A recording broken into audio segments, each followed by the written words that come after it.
Muy buenas y bienvenidos a mi canal Virtus Veritas.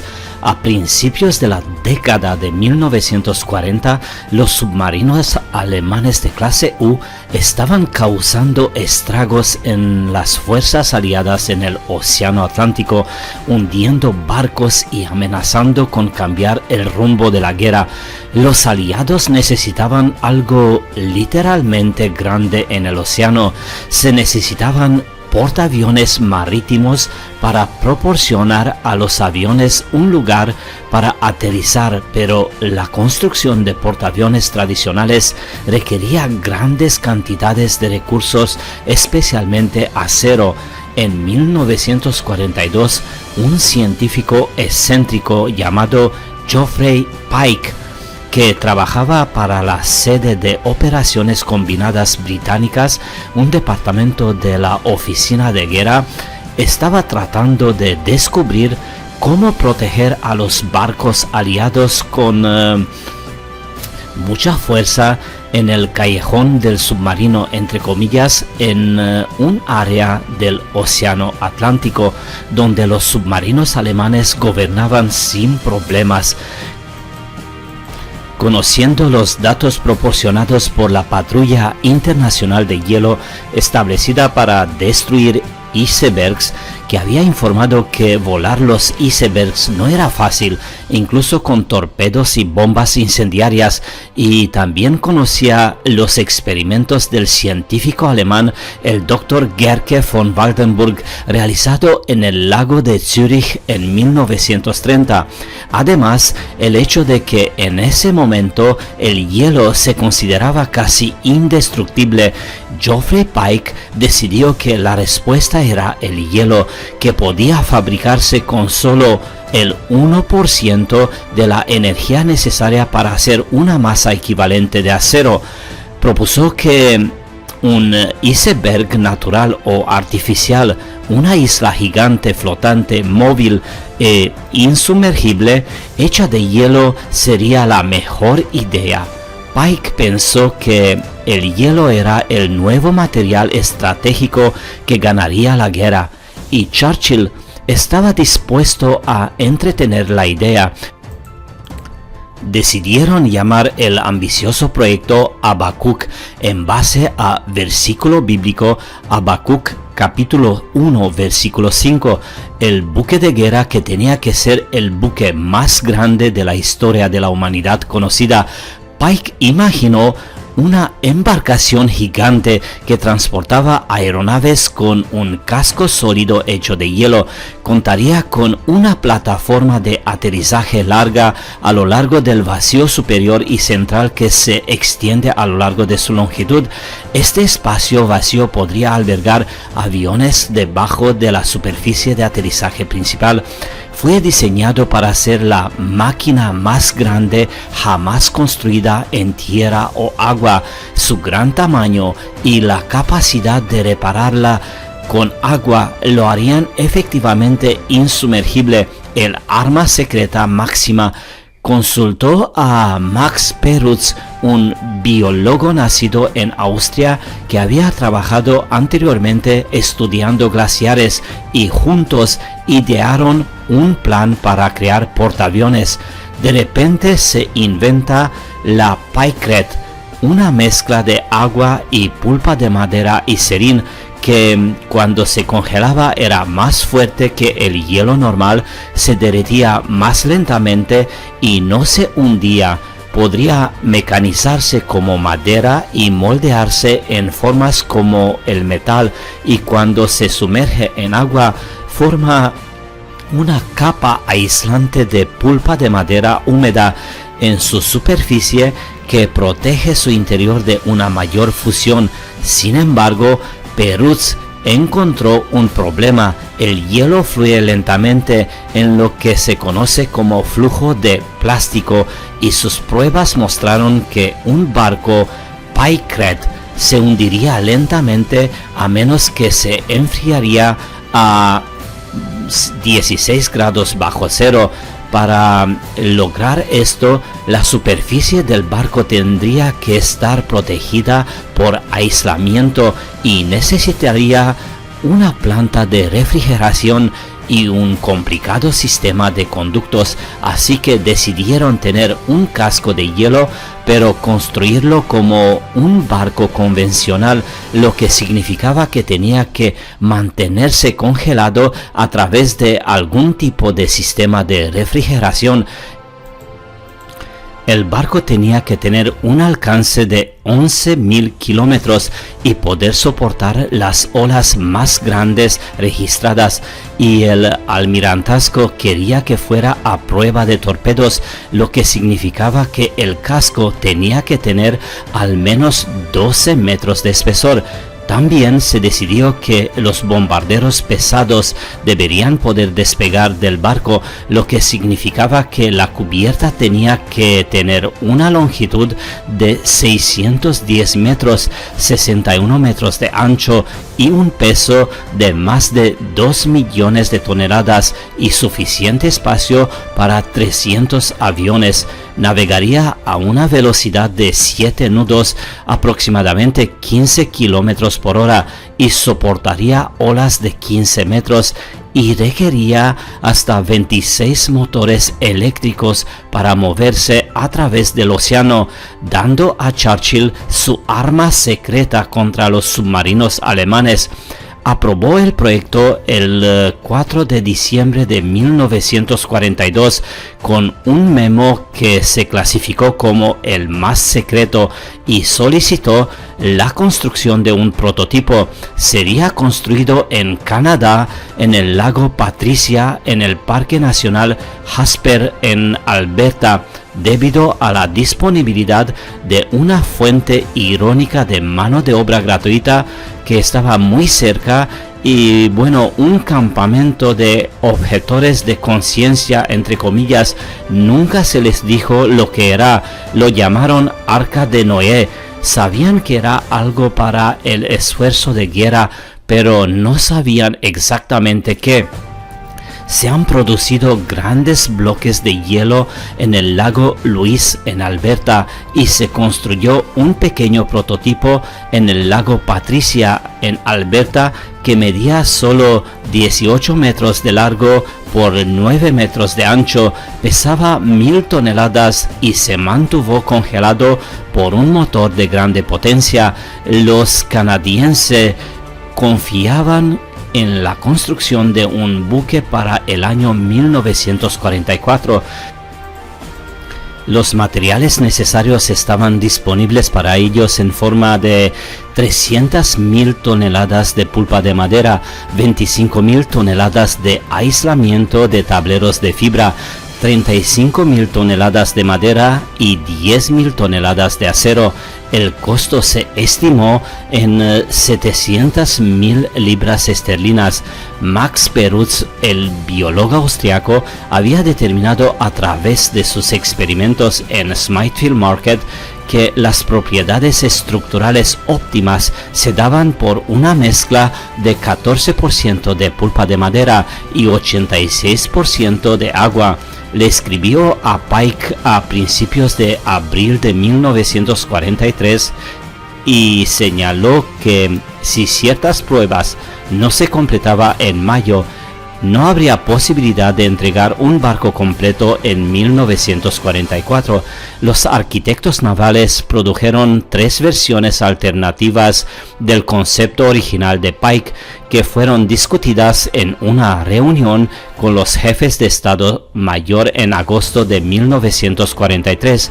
Hablamos de Habacuc 1, pronto descartado que habría sido de madera; Habacuc 2, una embarcación autopropulsada muy grande, lenta, hecha de Pikelet con refuerzo de acero. El tamaño habría sido una longitud de 1.200 metros y un ancho de 180 metros. Y Habacuc 3, una versión más pequeña y rápida del Habacuc 2. El diseño final de Habacuc 2 se llamó Berkship, o el barco montaña, con un desplazamiento de 2,2 millones de toneladas.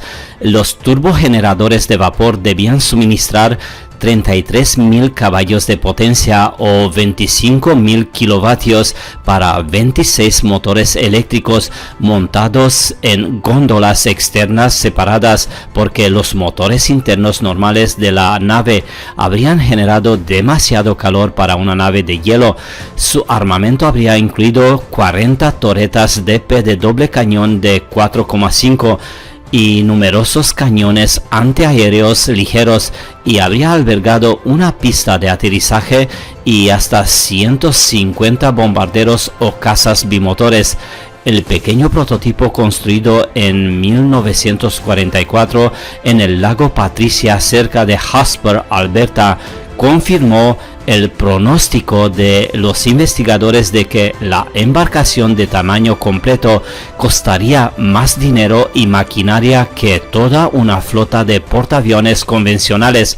La reunión final de la Junta de Habacuc tuvo lugar en diciembre de 1943. Se concluyó oficialmente que se ha encontrado que el gran Habacuc 2 hecho de Pycret no es práctico debido a los enormes recursos de producción requeridos y las dificultades técnicas involucradas, entre comillas. Bueno, se necesitaron 3 veranos calurosos para derretir por completo el prototipo construido en Canadá. Una vez que se abandonó el proyecto, se retiró la maquinaria de refrigeración y se dejó el prototipo o el modelo allí antes de hundirse en el lago. Los restos se asientan en diagonal con la esquina más profunda del lago a una profundidad de 30 metros. Para ayudar a identificar los restos, se instaló una placa conmemorativa submarina en 1988 en sus proximidades. Muy bien, espero que has disfrutado de mi vídeo, y si te ha gustado, suscríbete por favor, dame un like y comparte los enlaces de mis vídeos con tus amigos. Cuidaos mucho, muchas gracias y hasta luego. Muy buenas y bienvenidos a mi canal Virtus Veritas. ¿Sabías que tenemos más de 100 billones de bacterias buenas en nuestro cuerpo? De acuerdo con un estudio realizado por más de 80 universidades y 200 investigadores, los seres humanos estamos hechos de más microbios y virus que de células. A pesar de que tenemos más de 10.000 especies de células extrañas en nuestro cuerpo, estos datos nos muestran la importancia de los microbios y los virus en nuestra salud, y los conocimientos en este campo han sido escasos hasta que se inició el proyecto de microbioma humano. Los científicos han descubierto que nacemos 100% humanos, pero morimos 50% alienígenas, entre comillas, o extraterrestres, entre comillas, en el sentido que parece que no pertenecemos 100% a este espacio habitable llamado Tierra. Te vas a preguntar cómo es posible. Los científicos involucrados en el proyecto de microbioma humano estudiaron todos los microorganismos extraños en el cuerpo humano y confesaron que el propósito de estas bacterias alienígenas, entre comillas, sigue siendo un misterio. La piel humana es el hogar de aproximadamente 5 millones de bacterias que se arrastran sobre nosotros, principalmente en nuestros oídos, la parte posterior del cuello, los lados de la nariz y el ombligo. El proyecto del microbioma humano ha catalogado la identidad genética de más bacterias, virus y otros organismos que viven en contacto íntimo con nosotros. Los investigadores dicen que no son gérmenes que deben eliminarse, sino una parte fundamental de lo que nos hace humanos. Creo que es algo muy notable cuando te das cuenta de que el 50% de las células de tu cuerpo no son tuyas. Hablamos de alrededor de 38 millones de ellas. Marcus John explica en su libro Infinity in the Palm of Your Hand, o Infinito en la palma de tu mano, que nadie nace con un complemento completo de microorganismos extraños. En cambio, se adquieren después del nacimiento, de la leche materna y del medio ambiente. Todas están en su lugar cuando tienes 3 años. Es por eso que es posible decir que nacemos 100% humanos, pero moriremos 50% alienígenas, entre comillas. En realidad, es peor que esto. El proyecto Microbioma Humano descubrió que los microorganismos que habitan en el cuerpo humano tienen un total de 8 millones de genes, cada uno de los cuales codifica una proteína con un propósito específico. Por el contrario, el genoma humano contiene apenas 24.000 genes. En consecuencia, hay aproximadamente 400 veces más genes microbianos que ejercen su efecto en el cuerpo humano que los genes humanos.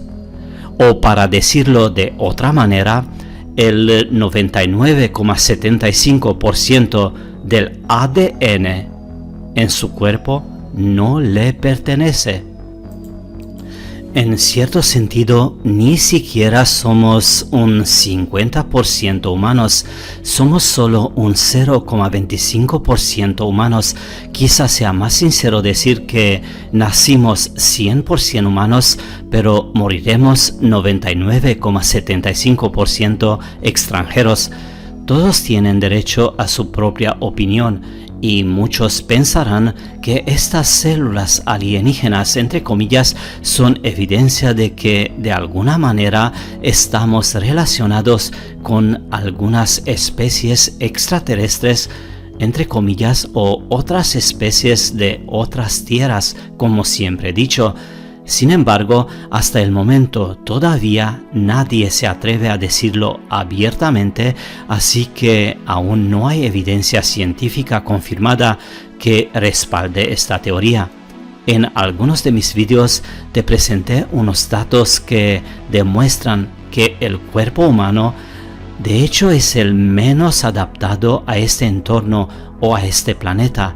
La humanidad es supuestamente la especie más desarrollada del planeta, pero sorprendentemente no es adecuada y está mal equipada para el medio ambiente de la Tierra, dañada por la luz solar, dañada por el frío un poco más extremo, un fuerte disgusto por los alimentos naturales, tasas ridículamente altas de enfermedades crónicas y mucho más. Para hacerte una idea de lo que quiero decir, te recomiendo un estudio en profundidad ofrecido por la doctora Chris H. Hardy, el ex investigador de los laboratorios de investigación en psicofísica de Princeton, Estados Unidos, autora de 17 libros publicados.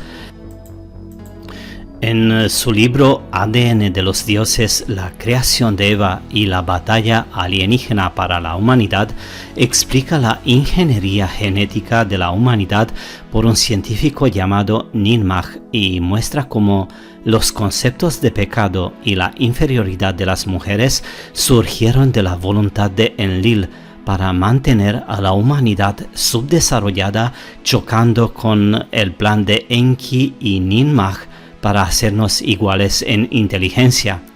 Sobre la base de múltiples textos sagrados, Hardy detalla la ingeniería genética de la humanidad por la científica Ninmah con la ayuda de Enki.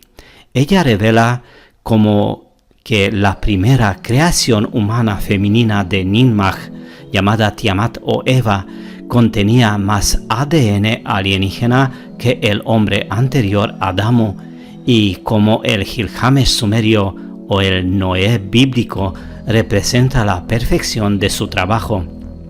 El problema de este estudio, en mi opinión, es que la autora, siguiendo la idea de los planetas bolas voladoras, galaxias voladoras y el cosmos infinito, el universo sin márgenes, identifica de un modo incorrecto el origen de estos extraterrestres, entre comillas, como que podía ser el planeta X o Nibiru, pero el estudio en sí es muy bien documentado en todas las fuentes físicas existentes en el planeta, y creo que el origen de estos seres tiene al principio una menor importancia a la hora de encontrar la verdad, y una vez que tenemos una imagen bastante clara y todo lo que necesitamos de lo que ha pasado de verdad, podemos encontrar el origen de estos seres. Chris Hardy explica además cómo la sexualidad sagrada que se ha enseñado a los humanos y que todavía se ve en la práctica tántrica se suprimió milenios después por el concepto patriarcal del pecado original, y cómo la inocente Eva se responsabilizó por la expulsión del Edén, o Edín entre comillas, y la caída de la gracia, mostrando que el Dios entre comillas que nos creyó no fue el mismo Dios entre comillas que nos expulsó del Edén, y creo que podría ser correcto.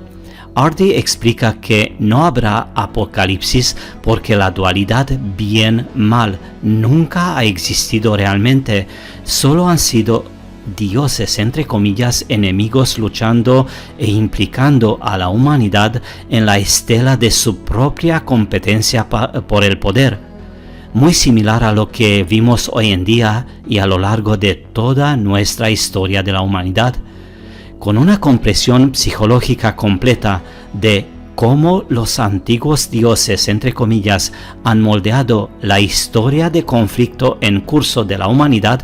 Podemos ir más allá del marco y podemos pensar en mi bien contra tu mal impuesto por Enlil y comenzar a dirigir nuestro propio destino planetario. Con la mejora genética que tuvo lugar en Edín o en el Edén bíblico entre comillas, aprendemos que los humanos tenemos en nosotros el ADN de Enki y Ninmah o Ninursang, la hermana de Enki, así como de Ningisida. Podría ser que al elegir la imagen de la doble hélice del ADN como un emblema para él y Ningisida, Enki estaba señalando a todas las generaciones posteriores de la humanidad, de los cuales dioses precisamente habíamos heredado nuestro propio ADN. Te recomiendo estos dos libros, El infinito en la palma de tu mano, escrito por Marcus John, y El ADN de los dioses, escrito por la doctora Chris H. Hardy, para poder entender mejor todo el proceso que involucra nuestra humanidad. Bueno, si te ha gustado mi vídeo y ha captado tu atención, dame un like y suscribe a mi canal. Un gran abrazo, mucha salud y no olvides, cuídate mucho. Hasta pronto.